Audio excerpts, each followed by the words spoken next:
Welcome to another podcast about everything. I'm your host, Daniel Grinnell, and today I'm joined by two comics from the Detroit comedy scene. Well, one's traveling abroad, I guess, with Aaron White and Bilaal Swain today. What's going on, fellas? Hey, how's it going? All right, high energy as always. So. Fucking shit. All right. Oh. So you're just back from Oklahoma, correct? Right. All I right. went there to hibernate during the pandemic, and now we're back for right. just for a week. I'm staying with Adam Walsh. Oh, that sounds fun. It's not okay. So everybody keeps giving me shit in Detroit for it. They're like, okay, like this is gonna be interesting, but it's not like Adam's not crazy. Well, you know what I I'm mean, saying? Like he's not a bad person. He's definitely crazy. Okay, well, he's not as crazy as people make him out to be.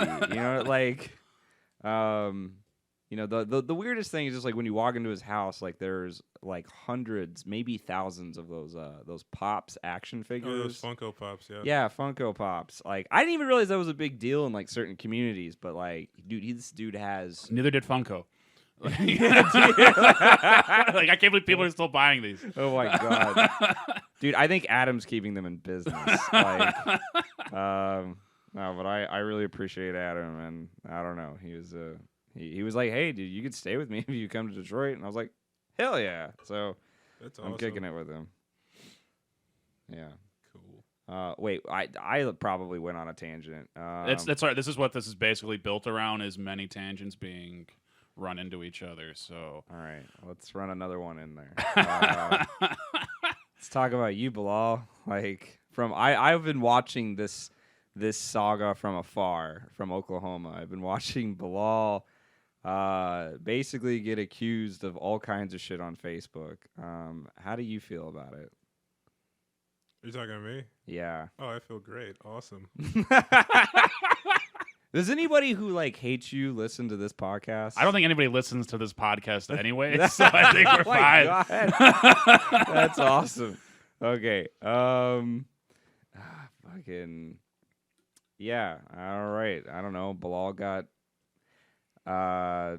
allegedly accused of doing bad things, and honestly, the people who accuse them. Here's what confuses me: when people accuse you of doing things on Facebook, like I think a lot of people don't realize that there's potential legal repercussions for this, and that's the first thought that I had, which is like, you do realize? Are you Jewish, Aaron? No, I mean, and you got a Jewy face, and then and then I'm starting to say really Jewy things. yeah, all yeah, of a there's sudden. a lot of Like, Jewy. Looking a little litigious. Like, You should threaten them with litigation. yeah. That's because it's probably because I was with Brian Fredrickson yesterday. Yeah, know that Jew. Incredibly Jewish. Whatever. So the fucking yeah, I don't know. Like when you post shit on Facebook and it's not true, like you can be held accountable for libel and slander, and you could be taken to court. Yeah, So I can't afford lawyers or like okay, court fees. is that because you're black or because? No, I'm just kidding. All right. Well, I mean, probably if you go back far enough. Like, This I is don't know, so. I'd be rolling in dough right now if I weren't, Yeah, if I oh weren't my black. Yeah. Oh my god. All right, this is cool. It's not that. All right, let's be honest though for a second here. It's not just the fact that they accuse him on Facebook. It's how they accuse him on like. Bilaal did, insert anything here, and I don't want to talk about it, so don't question me about it. So just don't put him in the same room. So with yeah, me. yeah. Like, how is that a discussion? The moment that I saw that, and here's the thing: like I'm like categorizably friends with that person. Mm-hmm. Like if I were to like interact with that person, they would probably be very cool with me. Unless they heard this podcast, probably, at which point they would just be like, "Oh, you're not on my side." Fuck you have no worry about that. Yeah, unless this I'm is not. the one that breaks and everybody. Oh my god! Hey, maybe it could be. Like, maybe we end up getting you some clout. But the thing is that person. I don't know. Yeah, I'm categorizably friends with them. But the moment they said that, I was like, really? Like, why haven't you filed a police report then? You know what I'm saying? Like, this is just proof that you only want attention. Like, I was about to comment that. I was about to say, have you filed a police report on this? I was about to turn that whole thing into like I was gonna legally hijack that post. Yeah. I was about to do that, Mm-hmm. but then I was just like, well, Bilal's handling it the way that he wants to, and that's pretty much just ignoring Well, it. that's not the way I want to handle it. It's just, I guess, what is most natural. Okay. Because like, did you hear about what happened with me at New Way? Like, I heard you got in a was it fight because Marcus Allen told me whenever we were in Oklahoma. Oh well, yeah, I got. Well, somebody fought you. I got. Okay, Dan was there for it. Okay. So, I got punched in the face, but I didn't realize I'd been assaulted until later. I was talking about it with my friends, and then they told me I'd been assaulted. Huh. That is the weirdest karma fucking. And that's got to be the point I took from like the post she put out was I've never been assaulted and realized 2 days later that I've been assaulted. It's usually in the moment I realize I'm being assaulted, rather than being punched in the face or curb stomped. I know an assault has occurred. Yeah. I don't need to. Hey, Aaron. Some guy hit me in the head with a 2x4. I don't know what to call that. You're like, oh, that's assault. Thank you for clarifying. I had no idea. And then Aaron's like, you might be entitled to monetary compensation. Do you have mesothelioma? Call the law officer, Johnson, Ham, and Fuckelstein. If you've been hit in the head by a 2x4. Okay. Shit. Well, I guess like kind of a slightly different note. Like most of the people that were talking shit on you on the post, I've learned in Oklahoma that I've learned in Oklahoma that a lot of comics flex. Like they they create this false illusion of power in order to act like they're important in the scene in order to get booked on stuff, when in reality, almost all these people do not matter. Like in hindsight of things, like most of these people don't have like control over your comedic career the way that they try to make it seem like they do. And really the best thing that we can do is travel around the country and meet people and make good connections and do good sets in front of people that we don't really know. And maybe even live in a couple different cities. Whereas, I don't know, it's just like the pandemic has really like shined a light on like what actually matters. And here's what's also crazy. There's a version of everybody in like the Detroit and Michigan scene in Oklahoma and Texas. And it was weird to see that happen. I'm trying to think of some examples, but I'll probably just say them randomly. Yeah, I had that same experience when I was out like in New York and Toronto. Yeah. It's like carbon, like people repeat or something. Yeah, like there's certain environments that fester certain personality. Like these people are, it's weird because these people are like robots. You know what I'm saying? Like they're the same carbon copies, like you just said, that come out of certain situations. Like there's a doctor in Tampa, Florida. I guess he goes by like the comic doc, but I was like, God damn, like the way this guy like functions is so much like Jason Gillerin. Hey, actually, like, so much. Like I think I might know that guy. Yeah. He's like Vietnamese or something. Like yeah, I got him added on something. Yeah, he adds random people, and I'm excited to meet him and be like, okay, so like, do you actually know did you actually look at my profile? Or did you just randomly add 4,000 people? Yeah, like fucking. Have you ever run into like another you? Not yet. Because I haven't run into another Aaron White. Yeah, the thing is though, and I'm not here trying to like pretend like I'm special or anything like that, but like, I don't think there's enough people that have the balls to start like, doing some of the experimental shit that I've done. I mean, I've seen some weird things. Like in Oklahoma City, we went to a 9/11 party. Like me and Marcus Allen, they were. We were told not to say anything about the details in it, but like, dude, it was too perfect. Like they had a Pizzagate.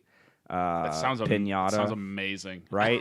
No, the guy that like put this. You walk into his house and it's like Dr. Seuss type shit. Mm-hmm. Like he.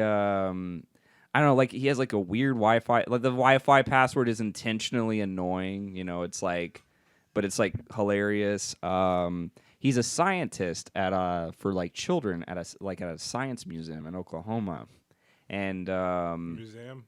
Yeah, at a museum. Did I not say that? Or No, you did say museum. a museum. I don't- Anyway, he's a scientist. Yeah, no. Austin's cool, and he did this 9/11 conspiracy theory like song on stage. It was very funny. It was like, I don't know. It was about like being on acid and watching like conspiracy theories and stuff. And he actually talked to me about it. He's like, "Hey, I have this idea. I think it's really weird." I'm like, "You should do it." So I guess like I kind of encouraged him a little bit in that. See, I aspect. like stuff like that because, I personally want to have a room that's so like anti-PC and anti-woke, and you can't even get in the door unless you say something offensive to my doorman. Yeah. So like they would just change the password every week to something horrendous. Like it'd be the N-word one week, maybe the next week would be faggot. I don't know. And I'd always have a doorman that fit the offensiveness you were about to say, so you had to have balls to even say it to him. That's hilarious. Like, oh my god, that's a great way to keep a certain portion of the scene out of your fucking. That's. Have you guys ever seen the movie Idiocracy? Yes. Yeah. Okay, perfect. Adam had not seen that, and he watched the first half of it with me. You remember like Okay, hold on. How does anybody watch just half of a movie? I've heard this my whole life, and I've never understood. Did he hate it? they got the weirdest sleep pattern at their house because like Adam and Rachel, his wife, or fiance, they just I don't know. They always go to sleep at like midnight and then wake up at like 5:30 in the morning. Like I don't know how they function on the amount of sleep that they do. But I understand why. Like he gets frustrated sometimes at Mike's when people are coming in and like asking to get spots last second, and he gets like really testy. It's because he wants to go to bed. Like that's usually it. But he's not admitting it. Like. No, he always admits that. He says, does "I he? just want to fucking go home and go to bed." Oh, really? But the fact is, it's I guess I'm just not it's paying 10:15, and we're supposed to be here till 11 anyway. So why are we rushing through this show? I don't know. I guess I just haven't been paying attention, or I forgot that part of him. I don't know. I totally understand. Yeah. Because he has a responsibility to real jobs outside of comedy, which Oh yeah, he has those know. too. He's always working on stuff for his shows. Like he's always like he's asked a lot of opinions about like posters and stuff, but I do forget that he works on top of that. yeah. Yeah, like he went to work today. I get whatever. I'm just like dispelling his whole like life. It's weird. Yeah, they have 2 cats. One of them hisses at me. I could see that. It's because I was like playing YouTube noises of like noises that make cats attracted to you, and I think the cat looked at it like a cock tease kind of, and now the cat's pissed at me. Like, so anytime I go near it, it gets mad. Aaron White, first man to be raped by cats. Oh my god, reverse bestiality. Where's Noah Chat? Oh, he just released a hilarious video yesterday or 2 days ago. Oh, I yeah? was dying. Where he's just trying out new stuff, and he had new necrophile stuff. I've and it noticed was that. Yeah, he fantastic. does all of his stuff like he's treating Instagram like an open mic, kind of. It's kind of genius. Yeah. That's kind of funny. I don't know. 'Cause, Yeah. like his delivery also reminds me of like poetry. It's like Yeah. Yeah. beautiful. Oh my god. One thing I find kind of interesting is I'm going to be living in a bunch of different cities. So I'm living in Tampa, and I'm probably going to move to Denver after that. And Kaz is out there right now. Yeah. He said their scene's really weird right now. Like he misses the Detroit scene. it's already. not really open. Yeah. That's the problem. Well, I mean, everybody told him like this is a terrible time to relocate for comedy reasons. Yeah.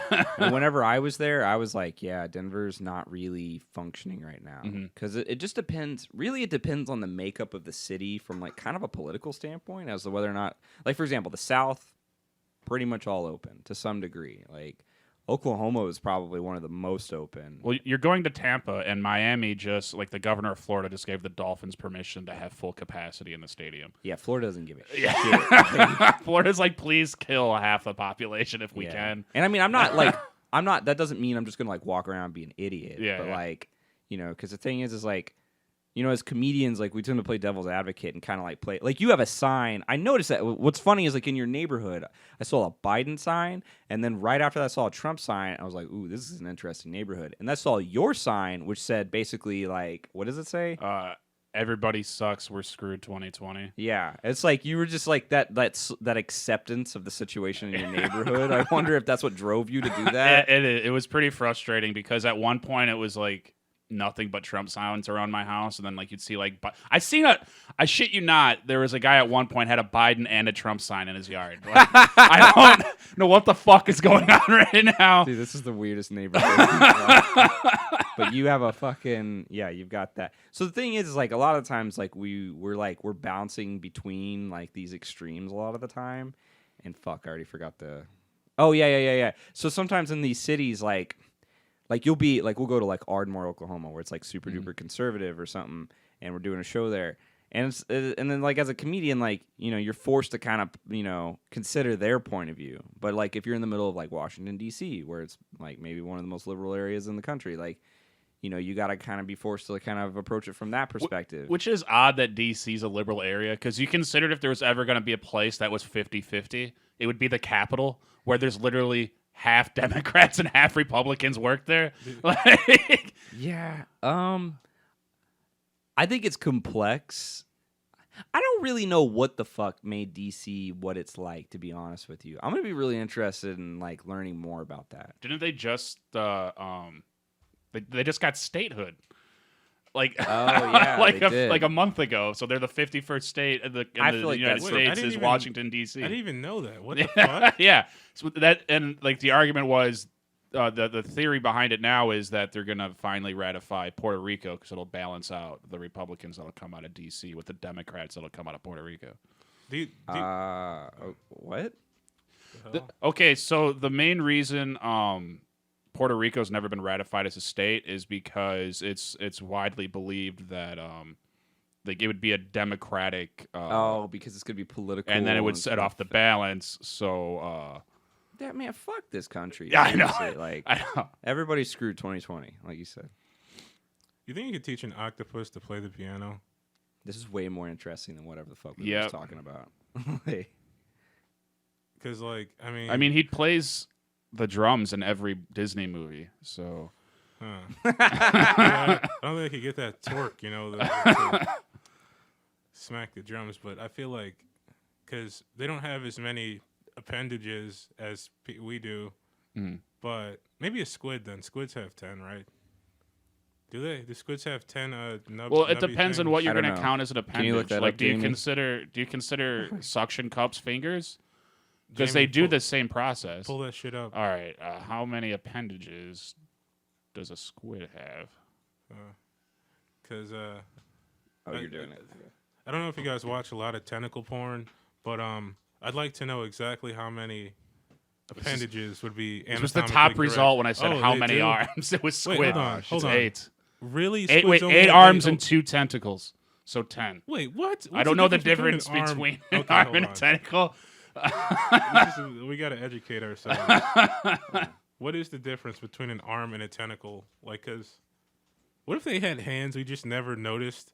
Like, you pull a picture of a squid, and they just have like 2 human arms coming out with like regular hands. You're like, wow, I didn't know squids had regular arms. Okay, so arms have suction cups all the way down, where tentacles only have suction cups on the end. Oh, okay. Wait, my arms don't have any. Yeah, Suction that's a cups. odd definition, but I guess that's the difference. That's I'm a almost like freak. tentacles are their arms then. That's weird. That's fucking I feel misled by tentacle porn now, though, because they always have suction cups all the way down the arm when they're ravaging those women. Oh, like, oh. So really, it's octopus arm porn, not tentacle porn. Which You take it to return it like, hey, this is fucking excuse, arm porn. excuse me, sir.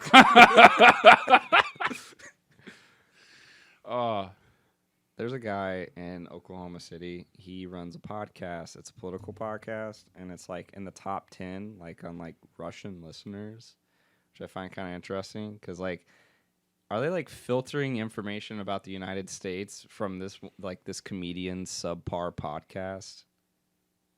And it's nothing but conspiracy theories too. I love the idea of them like, we got a new hot one out, and then like get in a helicopter with like a flash drive, and then go to the Kremlin, and like, Putin, you need to hear this, and then just like plug, and it's just like a shitty comedian's podcast on the United States.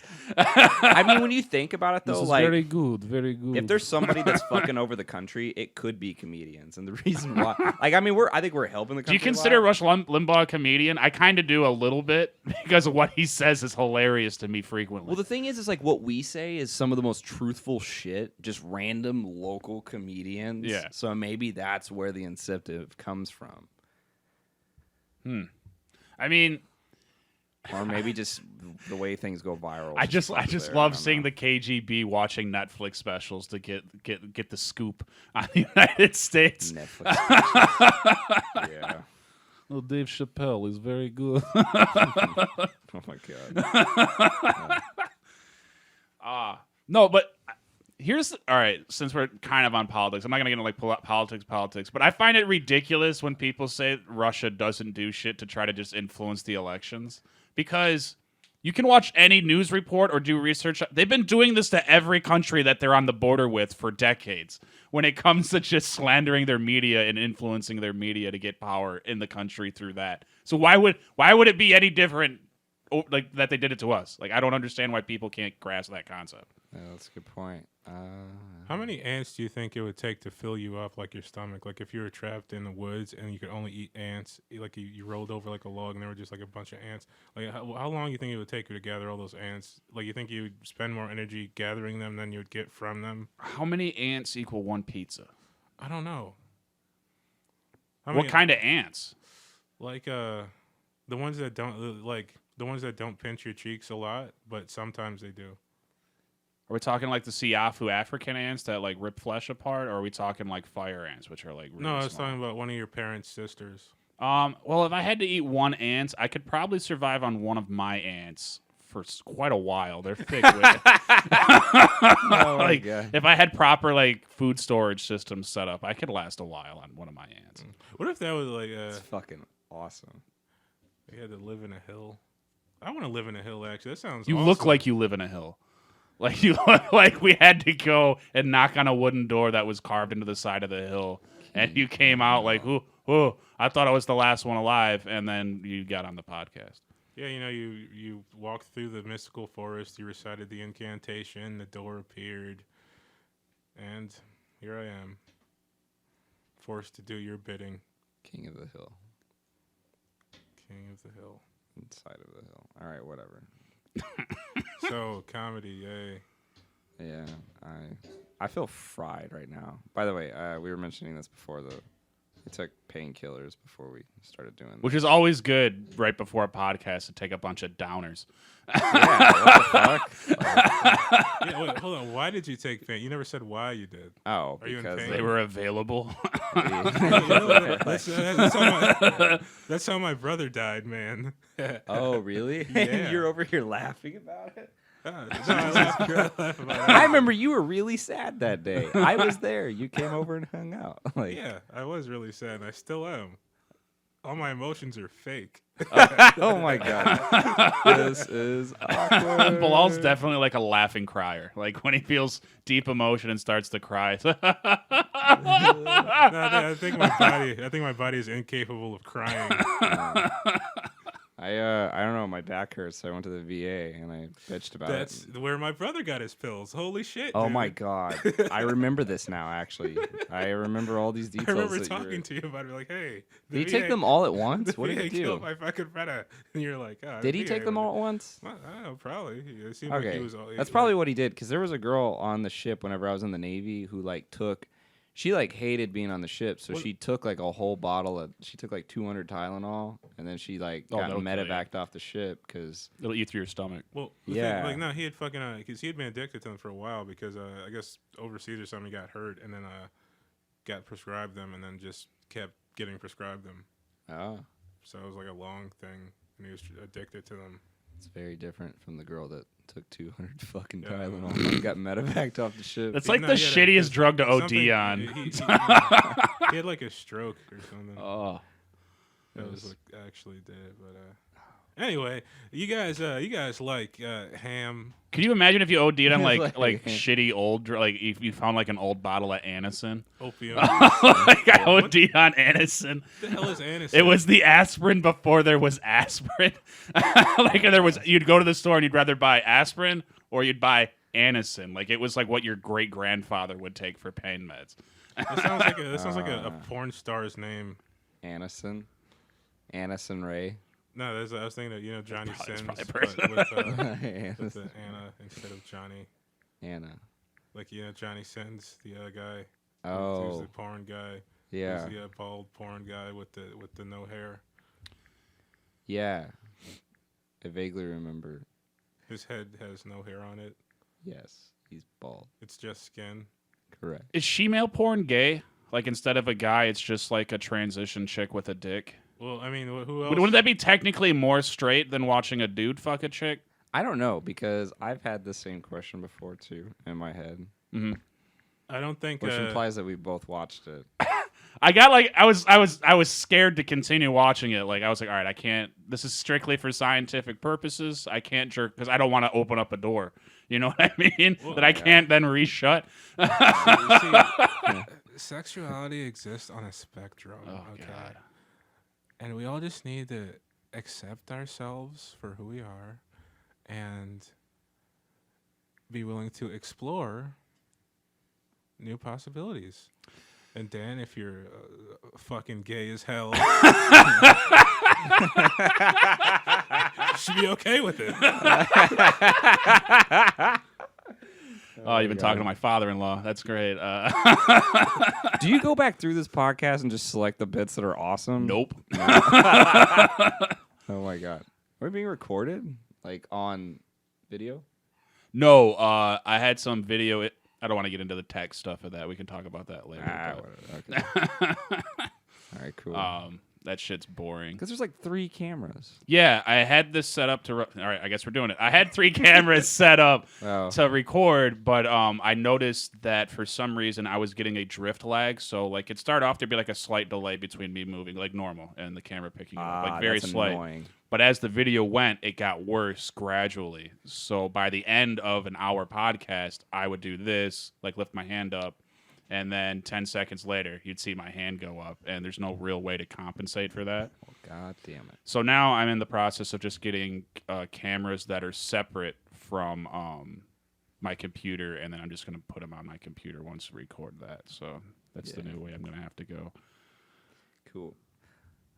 Do you got any other random thoughts that tend to interject on things? I was just really, really thinking about what human flesh would taste like. Because, like, I mean, people eat monkeys, right? Like monkey brains. I don't like to use racial slurs in my house, Bilaal. I know. I'm just saying. Dude, we were in New York City, right? And we did a mic where like you do 5 minutes and then everybody critiques it for 2 minutes or whatever. And Bilaal, like, he was critiquing somebody's set. I don't remember what it was, but he was the only black dude in the room. And he was just like, what if you added the N-word to it? And he said it with, like, such a straight face. And there was a lot of, like, more woke types in the room. And it was just funny to watch people just, like, watch their assholes clench because they didn't know whether to find it funny or not. There was a weird identity confusion going on in the room when he did that. Oh, yeah. I started doing that. Actually, I'm hosting a thing that's online called The Workshop, and I started randomly doing that to people. And it's just Oh, fun you to did me. that on the online workshop thing. Okay. What if you yeah. added the N-word to it? Because that was where it originated, but then it's like now a running thing. That is funny. Dude, but yeah, that was a fun time though. Like that Just New York?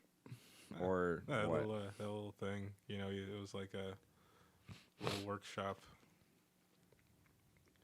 I'm a big fan of the vibe in New York. Like, I don't know, like there's tons of stage time and like just, I don't know, like the mics are just more fun. Are they? Is it as? Because I know it's not as gritty as it used to be, but it's got to be still more gritty than like the LA scene. There's parts of it that are gritty. Like there are. Like, but there's also just parts of it that are like, I don't know. Fucking like retarded woke people. I guess so. There's like it's like a dichotomy. There's like regular humans, and you're like, oh, this is exactly what I was looking for. And then there's woke bullies, and it's just like anywhere, I guess. There's like a tension between the two at a couple mics that we went to. Like there was one, and I'm saying this as somebody that honestly like my material. One thing that I've kind of found out is like my material is doing really well, like scary well in front of like woke crowds for some reason. I'm not really fully sure why that is, but I don't know. Got to dive into that at some point later. But the thing is like we went to a mic. What was it at? The one that Joe Rogan like recommended. Oh, that was at the Creek in the Cave. Oh yeah, we went to the Creek in the Cave, and then it was ran. It was weird because all the people who were going up at the mic, you could tell were like not really woke. They were probably more like anti-PC type comics. But the people who were running the mic that night were PC comics, and watching the two interact with each other was confusing, like literally confusing. There's this one guy behind the piano. I think he's a well-known New York, like he's kind of like you could tell he was kind of like known, like he does a lot of stuff with like Upright Citizens Brigade, improv type guy. He was very talented. Yeah, that guy was awesome. Yeah, no, I liked him a lot. And then they had like a guest host who was like she was really extremely feminist, which is okay. But she went out of her way to try to make that like the agenda for the night. But no, it was one of the shit show format where they have a mic and they interrupt you while you're telling your jokes. Wait, so it's not a heckle mic, but they still interrupt you? No, you get heckled by one person. They're also drunk. Yeah. The person holding the mic yes. is this person he's describing. Yeah. And she wasn't as experienced, you could tell, but she was really coming at it with like a hardcore because there were like most of the people who were going up were like white dudes, and like she was always just trying to put them down, which it would have been cool if it was funny, but eventually just became awkward. And then she went up and did her set at the end of the night, and when she did her set, it was just so like, fuck you guys are all like going to hell type shit. I was like, what? Hey, what are you talking, dude? She had the greatest set I've ever seen. It was fucking hilarious. I almost shit my pants. Because it was a dumpster fire. No, it was amazing. I'm sorry, I haven't seen anybody that enjoys a good dumpster fire as much as I've seen Bilaal enjoy a good dumpster fire. No, it wasn't a dumpster fire. She had great, genius setups and punchlines. Like she must have spent 10 years on that set, man. Like I'm just saying, it was awe-inspiring. I was like, I hope that one day, if I work hard enough, I can be as funny and as talented as that lady was. This woman was terrible. Just in case you couldn't tell.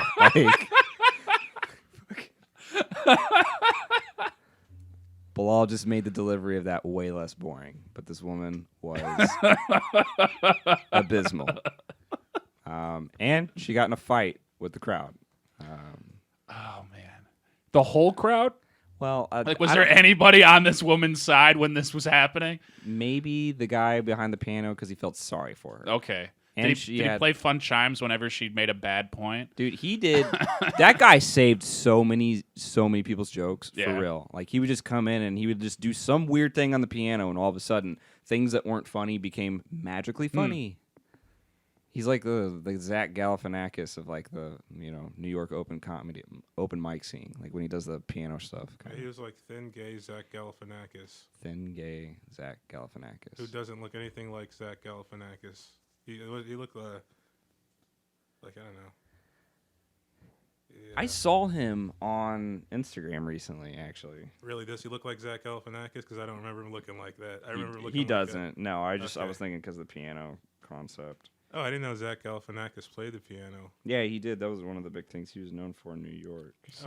His only special really available. He's on the piano the entire special. I've never seen a Zach Galifianakis. I didn't know he did comedy. I just knew him. I found him. His name's Dylan. Dylan Adler.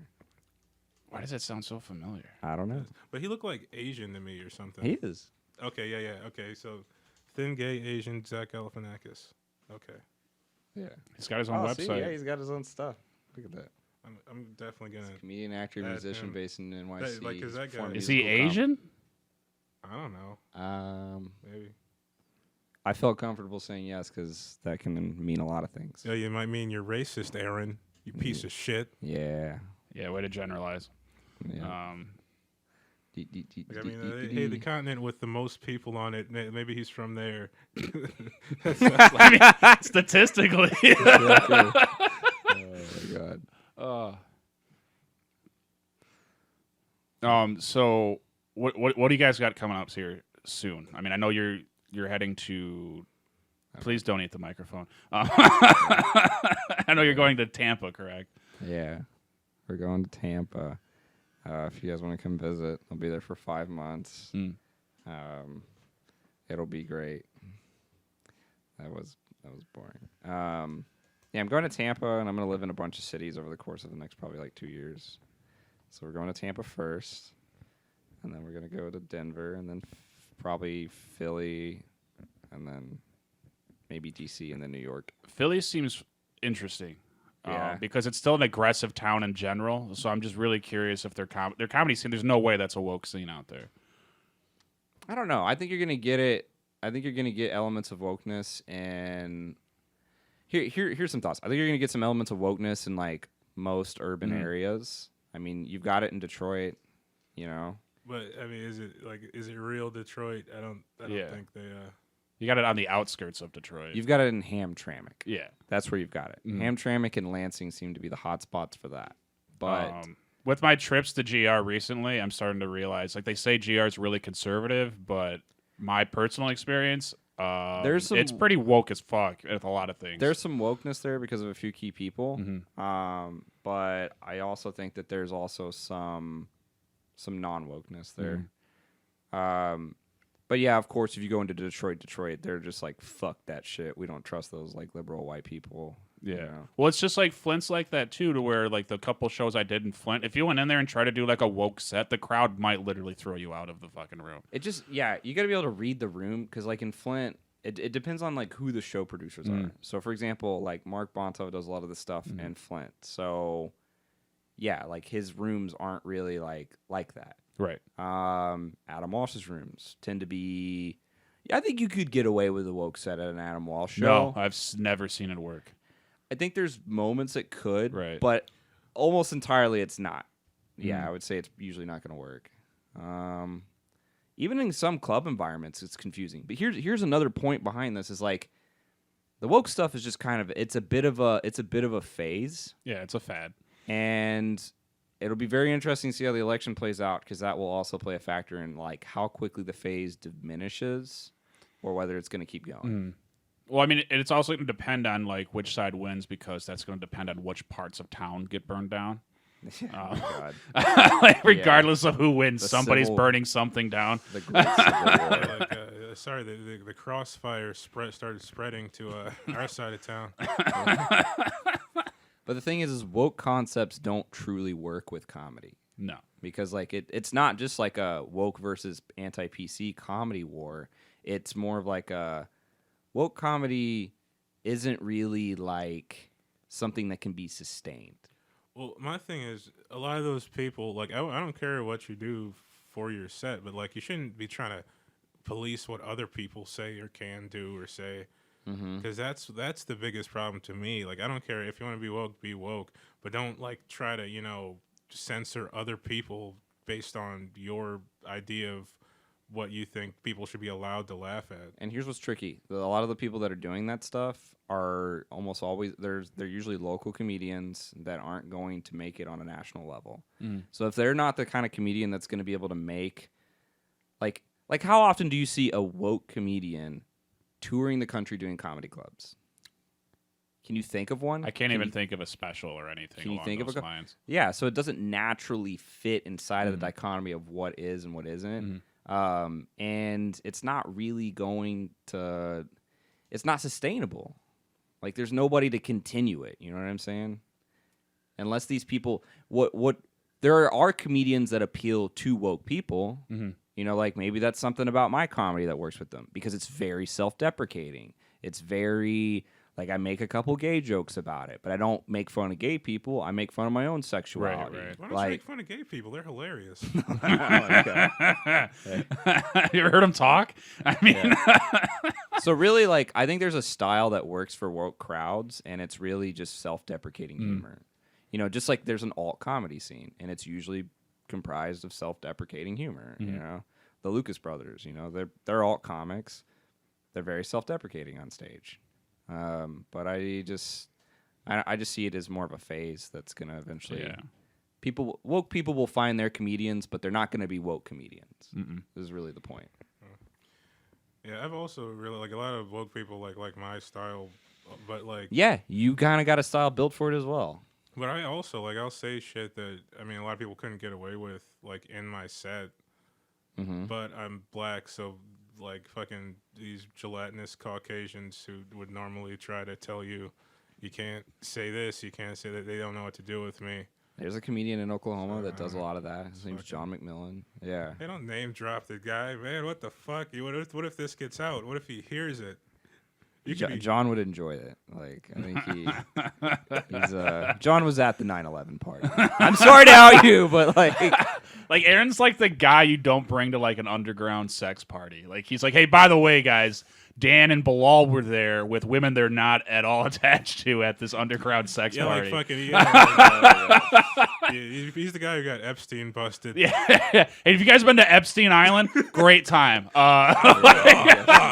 I fucked so many kids. Oh, that was amazing. What the fuck, man? You ruined it for everybody. That's funny Got considering. like Bill Clinton in the back, like, God damn it. Oh, God, now I gotta tell Hillary.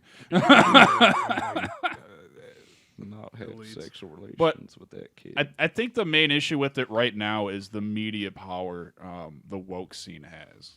Because while I still feel they're definitely the minority in the comedy scene. They seem to have the biggest voice in media.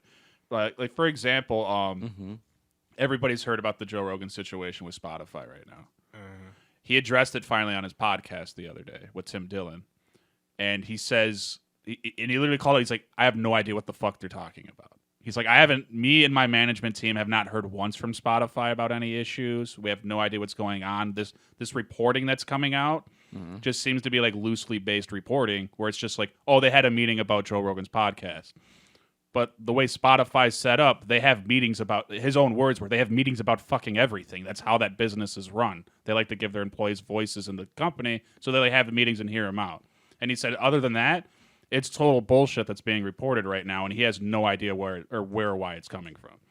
Well, I think the thing that started is the fact that those, few were missing. I want my fucking Alex Jones podcast. Take it 6 off. hours of chaos was so fun to watch. But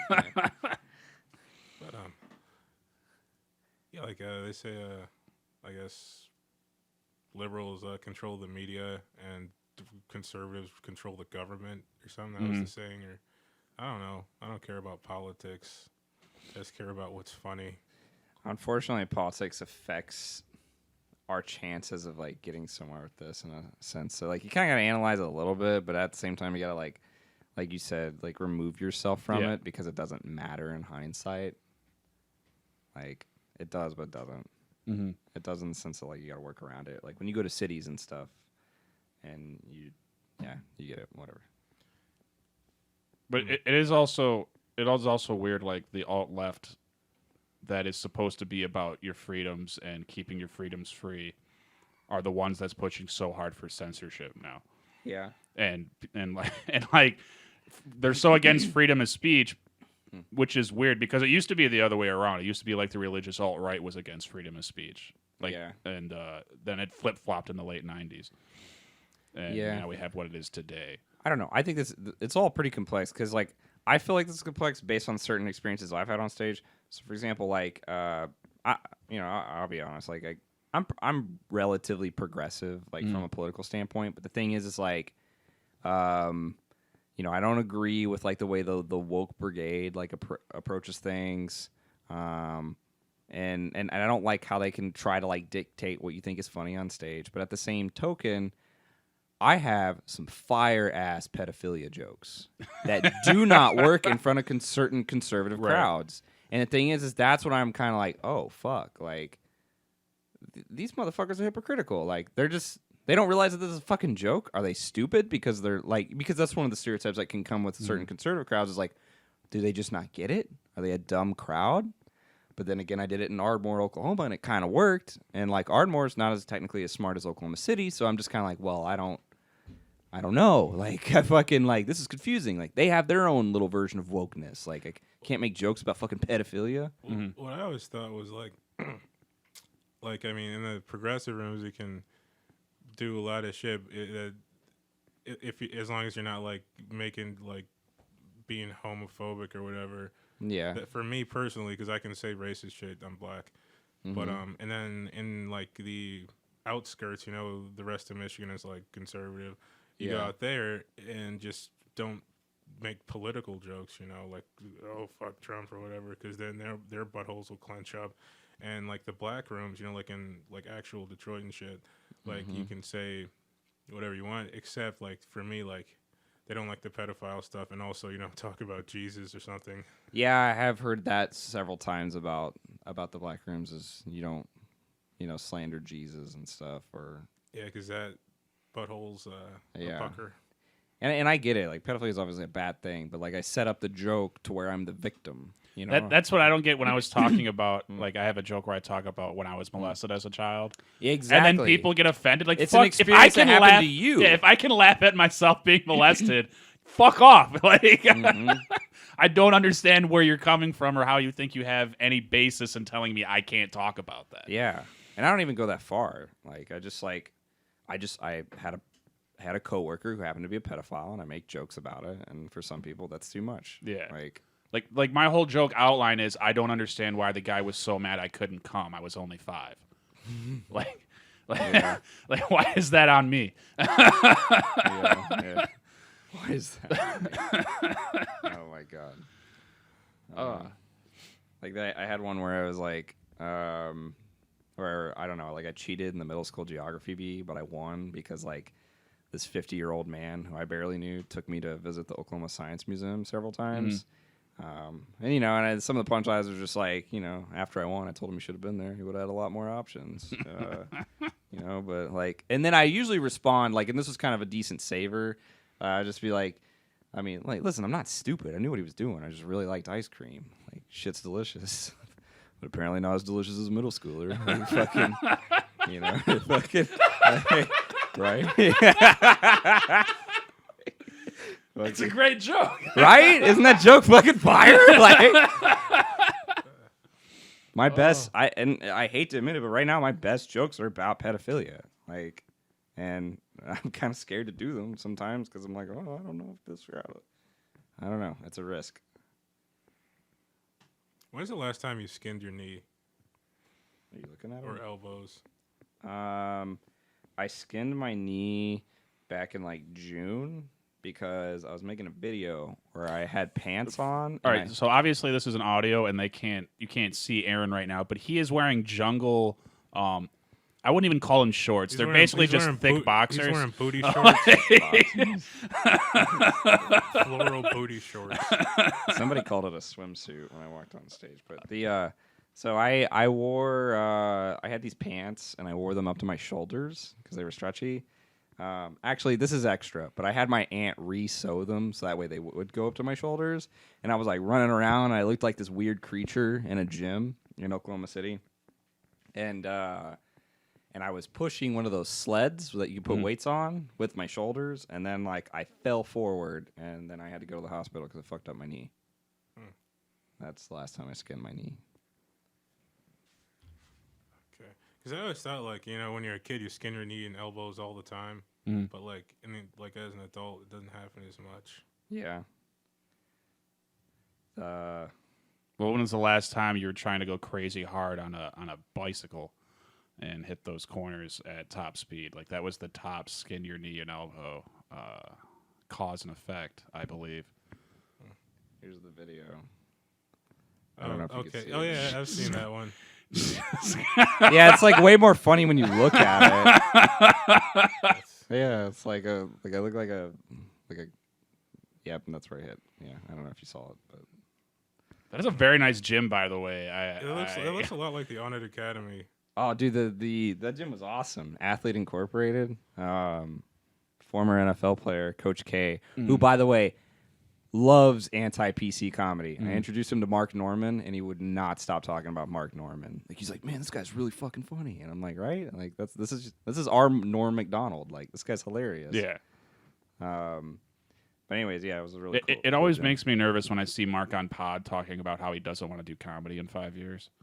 I'm like, no, don't. Please stop. Don't talk like this at all.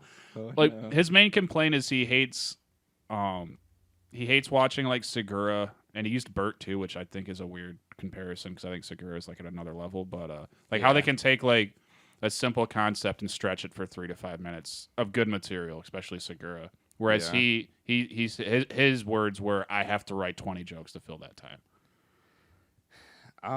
I kind of get where Mark's coming from. I don't know if this is what he's saying, but the thing is from Mark's standpoint, Mark is a comedian who 20 years ago would be more famous than he is right now. Like he would be at the level of Segura or Burt. Yeah. Like at least in terms of popularity. But right now he can't do that, and he can't afford to get in front of an audience as much as they can and just sit there and go on for like 5 minutes. Right. Because Tom Segura, although Tom and Burt are great comedians, like they're at a level where they have an audience where they can just kind of like bullshit for 5 minutes because they have a character that people kind of really bought into because it's been broadcasted like on a larger level, and Mark Norman just barely missed out on the window to become like, and he may still do that inadvertently through another way, but it's just going to take more time. But I think that's more so what he's talking about. Why don't they just like make a helmet you can insert under your skin so you'd never have to put another one on? Because, like, think about it. Like, you could just get one helmet and then be impervious to shit forever. Dude, if you have a mental disability, this is a breakthrough. Yeah. But then again, how are you supposed to know who's a fucking retard? Well, I mean... Football players aren't smart. No, I'm kidding. The ones who've had concussions, like... Have you seen those, like, interviews with Mark Norman? Like, the ones where, like, he's, like, on the news stations or whatever? Yeah, the one with the... what is it? Sunny and Sunday or whatever with the chick was hilarious. Coach K, like, he thought that was the funniest shit ever. I was obsessed with Mark Norman, like, in high school. How old are you? I'm 24. Oh, okay. You knew about this dude back then? Yeah. That's cool. I fucking, I saw, like, that was around the time his half You gotta hour remember, you grew up in New York for a little while, though, didn't? No, you grew up in Detroit, but you were in New York lived in for Brooklyn. a while, right? Yeah. It was, like, back and forth, mostly Detroit. But my mom, her entire family was out in New York, so we, like, go back and forth. But I didn't have cable when I was a kid over my mom's house, but over my dad's house I did. And then one time, I don't know how I fucking first got into Mark Norman, because, like, I liked Todd Barry also at that point. But, like, Mark Norman, like I said, the first time I saw his shit, I was like, oh, this is amazing. Yeah. And how did you watch him? Like on YouTube? No, it was like was it late night? I think because I remember seeing his Comedy Central half hour when it came out. But okay. I thought I knew about him. That was about 2014. Then. Yeah. No, I think I knew about him before then though. Yeah, that's interesting. Well, that was back when he was touring with Schumer all the time, right? Like, and that's where he was getting all his time from, was just opening up for Amy Schumer. Yeah, that was 14. And he was on like the late night shows a lot. Yeah. He got a huge bump from Seinfeld, which was huge for his career. Was when Seinfeld was on one of the late night shows or something. He was at a baseball game. Was that it? Yeah. And he was just like named like an up and comer, and he said, "You really got to check out this guy Mark Norman. I think we're gonna be seeing something really special from this guy." And it was just like, which could you imagine that if like you've never engaged with like. Regardless of how you feel about Jerry Seinfeld, he's the richest comedian of all time. Off of, you know what I mean? Like he's probably the most successful comic to have ever lived in that terms. To just say your name on national television, like, huh? I would go jerk off immediately. Like, there's no way. Like, I don't know.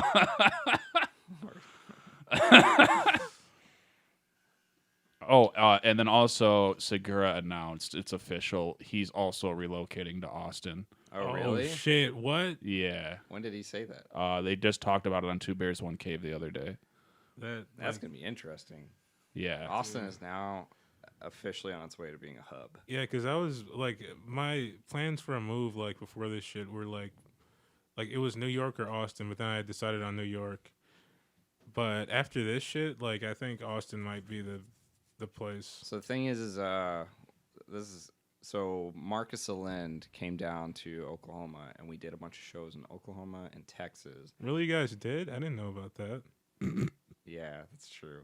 Bilal was gonna come down too, but I thought it was gonna be easier to just do booking for 2 people, and it was. I know. So instead, Bilal's gonna come to Tampa. I feel bad about it. No, dude. I don't hate you forever. All right. I hate me forever. That makes 2 of us. No, I'm joking. Okay, so we were able to break some ground, and we did some stuff in Texas and in Oklahoma. But by the end of it, like Marcus was like, man, I think I want to move to Austin, because now, like, here's the thing: if you come down to Austin, like, we've got lots of connects through Oklahoma and Texas now, because it was easy to navigate with 2 people. So, like, there's a guy named George, former manager of a club in Dallas. Hey, don't be giving out the connects on the pod, man. A guy from named George in Dallas. Hey, look. I'm just saying. George is a that's very probably unique name. Not in Dallas. That sounds Whatever, made up. I don't know. Good dude. We're close. But he's getting connected with a lot of people in Oklahoma, because I connected up with them to help create some stuff. And hopefully that leads to a lot of great shit. I created a show with Ramis. I don't know if you guys know Ramis. Remy. Yeah, Ramez. Yeah. Right. Yeah. Swice. He his family owns a bunch of Greek restaurants in Oklahoma City, and he's also a pot salesman. So I was like, hey, let's create a show at a dispensary. So lots of stuff there. If you guys ever go down south, we can connect you with. But yeah, Kimbo Swice. No, I plan on going south like next summer. okay. But that's mainly because I'm not having any issues getting shows between like here in Cleveland and like the west side of the state currently. Yeah, I mean, if you think it's smart to keep doing stuff here, then for sure. I was thinking about road tripping down to Austin like later this year, actually, like December or like early next year. Is Austin open? No, that's the thing too. Is I'm not going to do a road trip till everything's completely back open. Things have started back up, like in the past few weeks. It looks like from what I see in the groups on Facebook. You have a better feel for it since you're on the groups, but with Cap City Comedy Club being closed, the major club there, it'll be a little bit before Rogan kind of like creates his comedy ranch or whatever it is. Well, yeah, he also reiterated that the other. Because the only reason I watched the podcast the other day, because I haven't watched his in a while, was just because I heard he talks about the Spotify situation on it. Yeah, and he says no, he's definitely opening up like his comedy club. He's just got so much going on right now because of the move. Because like I keep trying to like mine Reddit to understand what's going on with that stuff, and I would definitely keep an eye on that as well. Yeah. Like, you know, because you don't want to come in too late. You know, you want to be one of the few people that, because I'm sure several people are thinking about moving to Austin to try to get one of the spots. Oh, if my dumbass thought about it, I'm pretty sure every comic in every scene has considered it. The thing was, like, it wasn't even like, I just like Austin. It's a great place. I mean, but then again, that's why everybody moved there, and then it's being ruined for that reason, apparently. Yeah.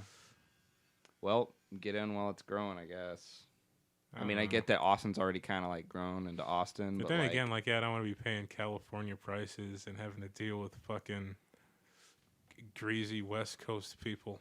Well, Rogan alone just announcing he was moving there just like, probably doubled the real estate fucking value of everything in Austin. It's just like Vegas. As soon as the Raiders announced they're moving to Vegas, my brother-in-law lived out there at the time. He just moved back. Real estate almost tripled as soon as the Raiders said they were moving to Vegas. Like it was actually cheaper to live in Vegas than it was in Michigan when he moved out there. But as soon as Vegas the Raiders isn't were that relocating, expensive. as soon as the Raiders were relocating, especially after the NHL moved out there, he's like, it's so expensive to live out there now. That sucks. So that's and here's the thing too. You guys are both single and don't have kids, so you can just up and relocate. Hey, I do not you know have that that. advantage. What's that? I could be married with kids. You don't know that. I definitely you wouldn't be living. I mean, unless you have like a secret family you're hiding from your roommate, which would be a weird situation. Hey, I'm just saying. You don't know me. You don't know my story. I was in a fraternity in college, and there was a guy that I don't know. Like we didn't realize that he lied about his age. Mm-hmm. He said he was 25 or whatever, and it turns out he was 32, and he had a kid and a wife and all kinds of other stuff. What college did you go to? University of Oklahoma. Okay, it sounds like what my buddy did when he went to Central. Well, Like, yeah, what the hell? No, there's a lot of comics also that are like secretly old. Like it's like Oh, yeah. a lot. Like Josiah. oh, you know about that? Yeah.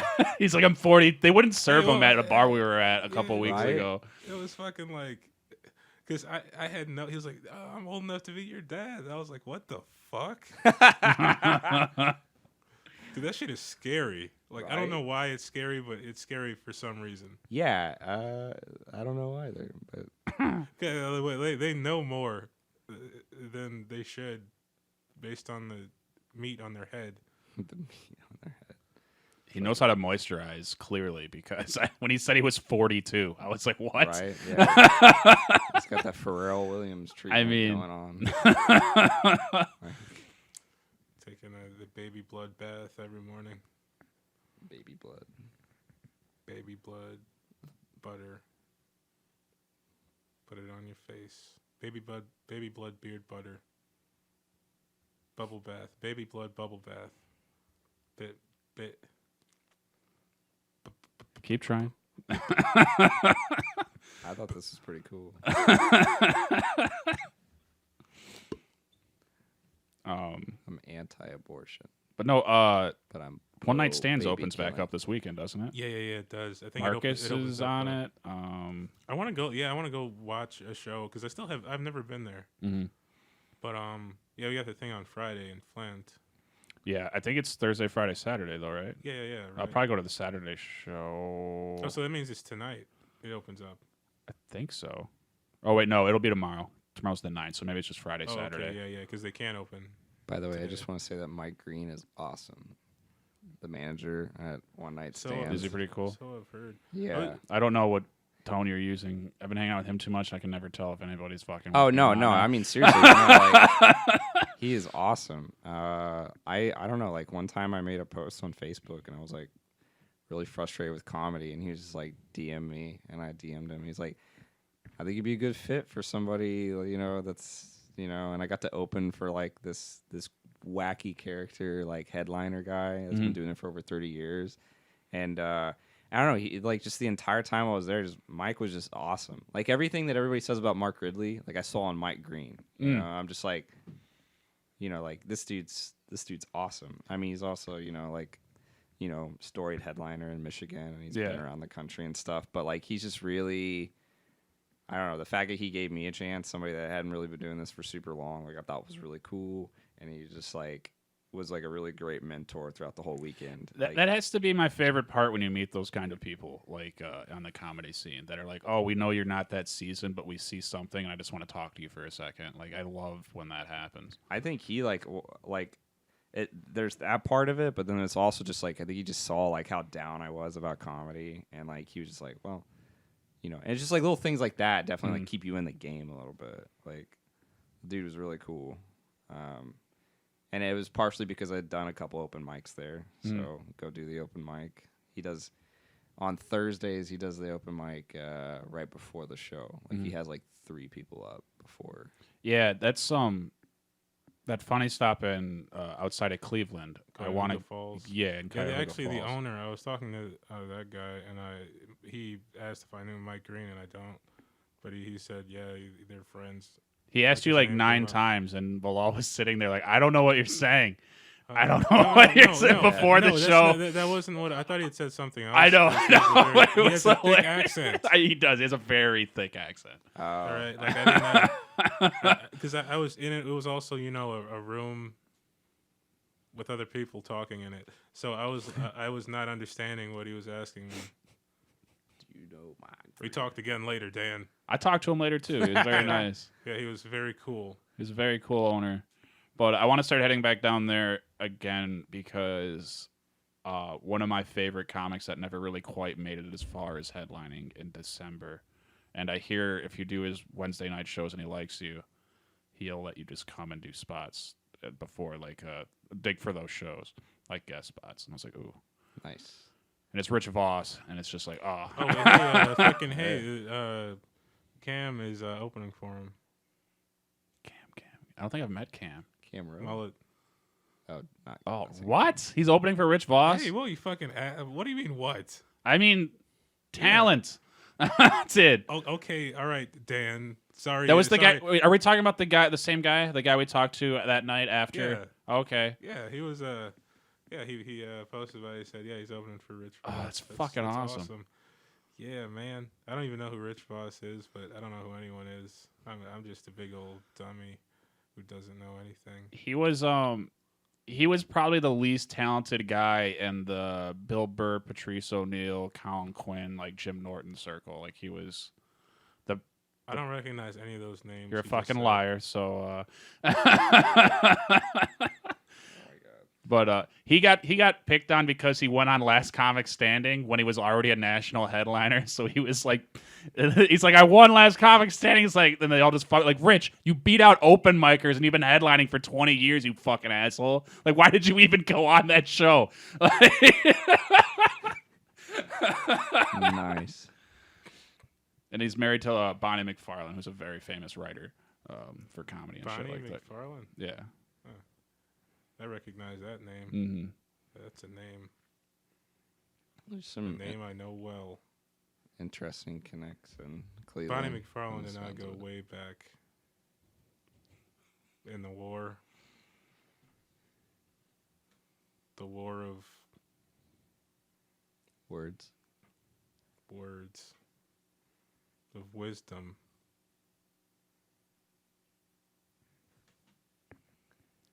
Anyway. How you guys doing? Do you have to pick up your kid at what time? 3? Like 15 minutes, so we can just wrap this up in the next 15, and then it'll be out a week from Monday. I feel better because I actually do that all the time when I'm like doing stuff on here. I'm always like hitting.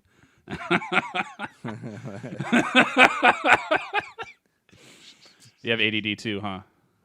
A little bit. Yeah. I got my membership card. What else do we need to talk about? You can bring it full circle.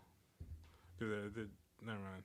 I was actually considering doing that. So Bilaal, when are you gonna actually start assaulting white women? I'm gonna wait till I get reincarnated as not a large black man. All right. I have a theory, and due to cell phone technology, I think white women might have fallen slightly below black man currently in our society.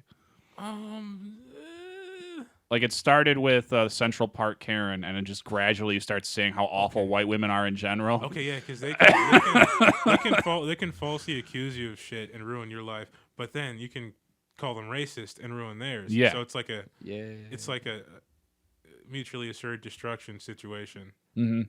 It's like you both have doomsday devices. Okay. I'm painting both of you as super villains, but It's for the white man. wait. No, it works as spy versus spy because there's already a black one and a white one. Oh, there you go. It's spy versus spy.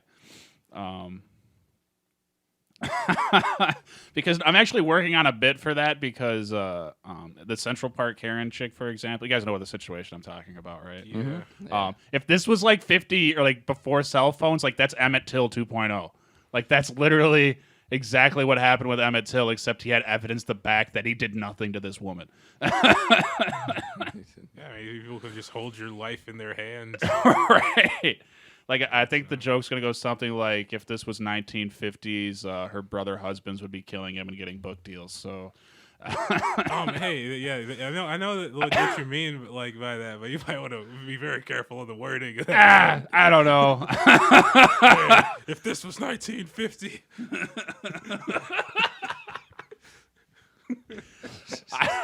I don't know why. Like whenever I write, I have a disdain for white women when I'm writing. It's probably because I hate my mom, but like and have no relationship. Wait a second. Is your wife?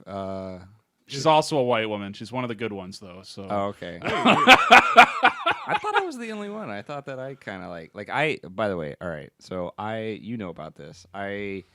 I set my Tinder to third world countries because I don't want to talk to white women a lot of the time, and I have flown to some of them, and that's part of why I'm moving to Tampa. Is that way I can have easy access to the Dominican Republic and some other places. No, he just like fucking like ascends on these fucking impoverished countries like a conquistador, spreading his seed in his jungle shorts, baptizing people that come, like floating down. From You're about the to find out how I got the name Mr. Whites, and he just slings it.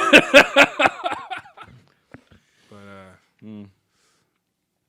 Aaron, if you don't know this, Dan isn't actually married. He's hired a paid actor to pretend to be his wife. Actress, you sexist bastard. No, actor is no, hold on. No. Actor is the less sexist term. Okay, we are equal. That's okay. fair.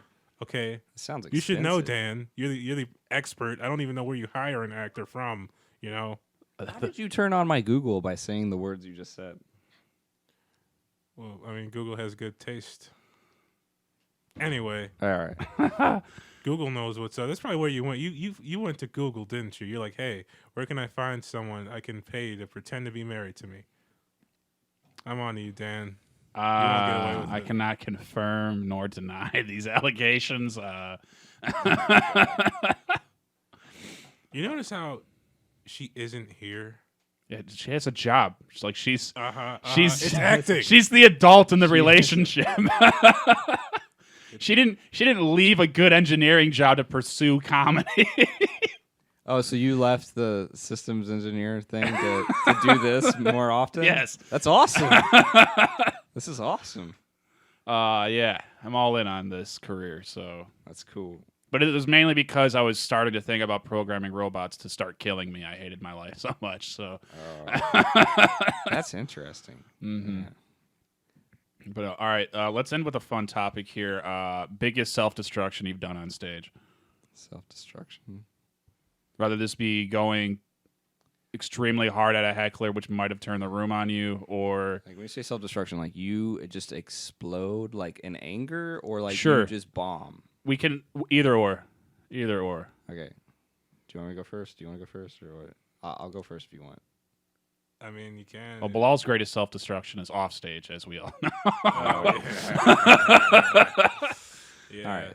So, original throwback, fucking since I think Timothy McVeigh's from Michigan. So Oklahoma City, Marcus Allen had the funniest idea, and it was to have a mic in Oklahoma City.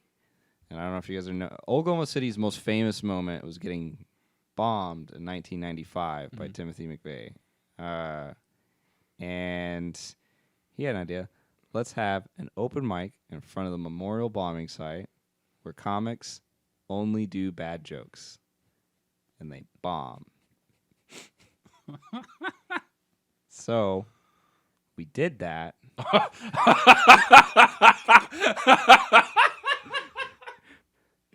Okay, so we didn't do that, but he wants to do that eventually, and I think that would be the funniest example.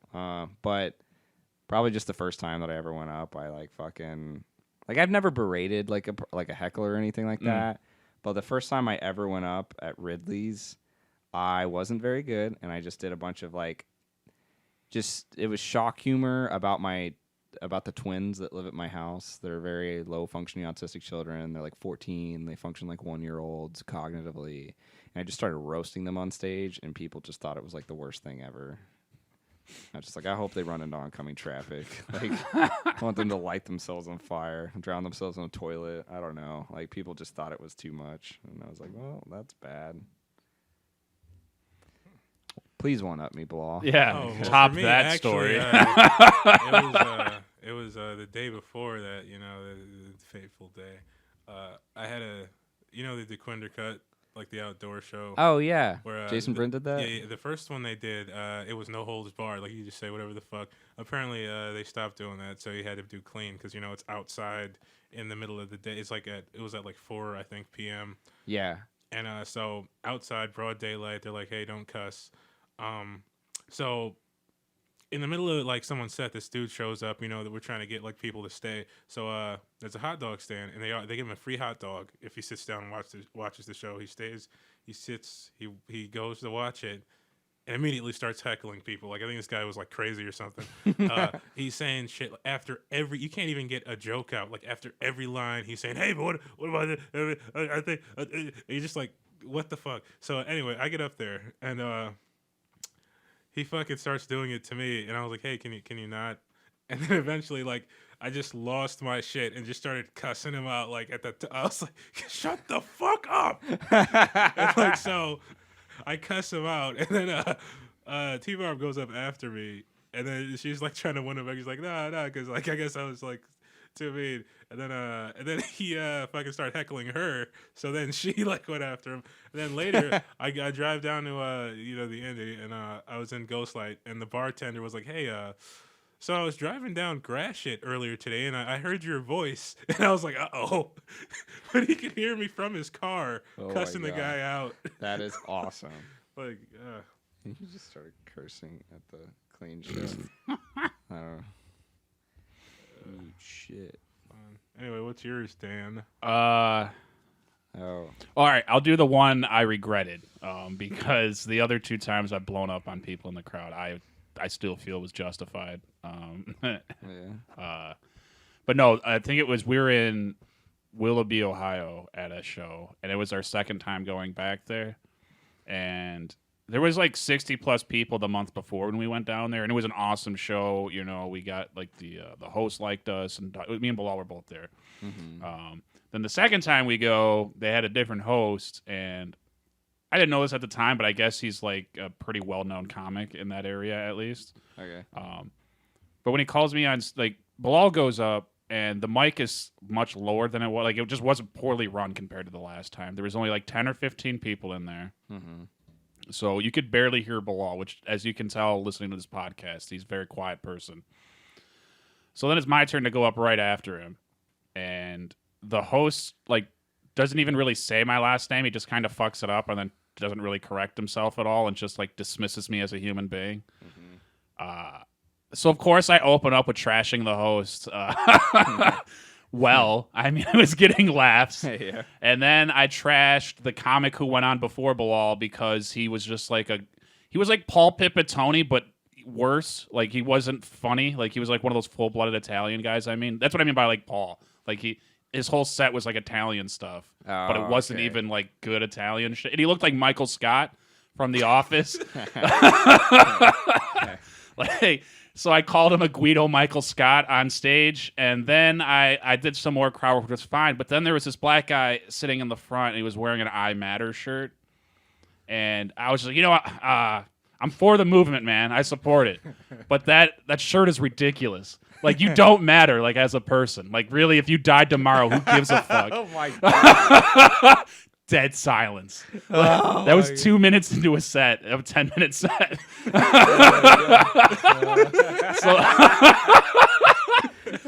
So then everything I did was just like the last joke I did, which was my last station joke, got kind of a laugh because then I knew it was a bomb, so I just did my most offensive material for the rest of the time. Like, fuck these people. Yeah. But yeah, if I could go back and just not do that. See the thing, like, if it's like, we'll go like, Dan will be like, "Hey, let's go out of state," and then shit on everybody. No, Dan, whoa, why would we do that? Please, dear God, no. And it was like, "No, it'll be great. Watch." Hey, you know what though? The hosts I become like somewhat decent with on terms. Like, oh, really? Yeah, Nice. yeah. Like, whenever I'm in the area, he said I can always hit him up. He'll let me know like who runs you the were shows. memorable. Yeah. Well, then we went to the Funny Stop the next month, and I opened up with making fun of the owner because. No, but the thing is, he didn't. But I didn't go hard at him. I actually was very light. He didn't hear you though. Yeah. Because the thing, someone was saying like when I went back down there to do that other show. Yeah. Someone was saying like they did the same thing and then got fucking Like, they got the hammer. Well, like the guy. All right, so like the beginning of that show, like the Funny Stop show, which it's a cool spot. Like I literally have nothing bad to say about the spot. Like it was a fun show. But like he's got the really thick accent, and I was like destroying this comic before the show even started. It was just comics in the room because he was being a ridiculous human being, and he came out of nowhere like a fucking superhero, the owner, and just starts yelling at us in a thick accent. You come out there with your fuck and your shit fuck shit. That's what you say. That's what you think is comedy. Steve Harvey do clean sets come through here, and then I go to New York. He go to New York. Steve, you want to be like Steve Harvey and make it clean set? No fuck shit. And I was just sitting there like, I've never done a clean set before. And I found out after a 3-hour drive that I have to do 5 clean minutes to even perform. So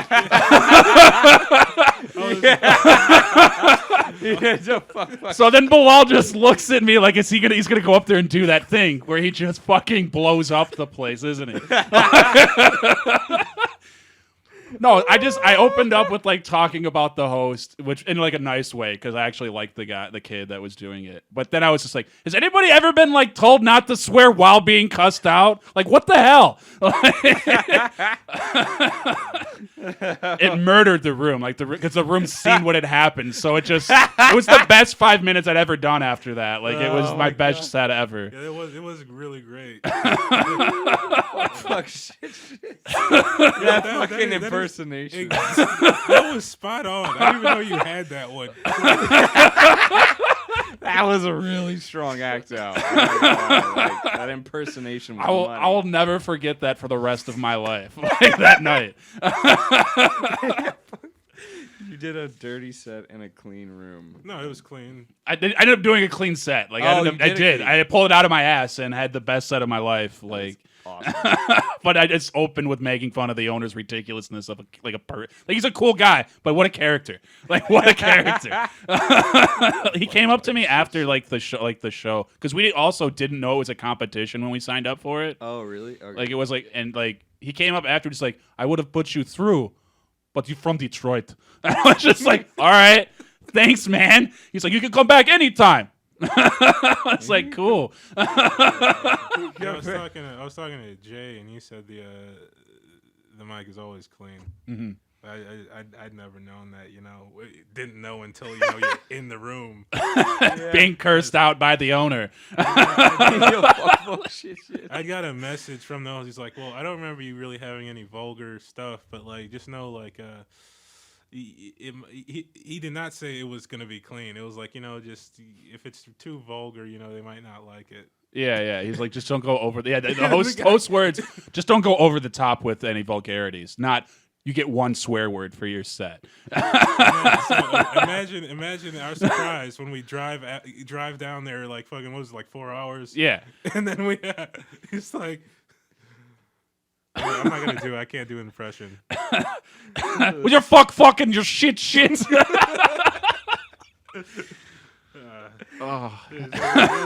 like fucking Batman. He just like faded into the shadows. Oh, it was hilarious.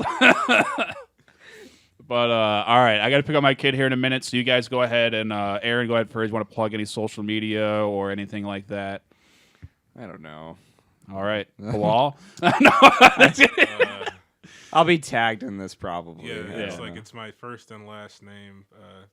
Very creative, I know. That's it on everything. Yeah, it's BILAAAAA and 7 L's. Swain. You counted the L's. Yeah, I appreciate it. You're welcome. I like hearing people call him Bilaal. Like that's always my favorite to hear. When I was in high school, I was a freshman, and all black school in Detroit. The seniors would come down and they'd be like, "Bow, bow, bow." And that was my name, I guess. All right. Well, this has been another episode of another podcast about everything. Thanks for coming out, fellas. It was fun, and I look forward to working with you in the future.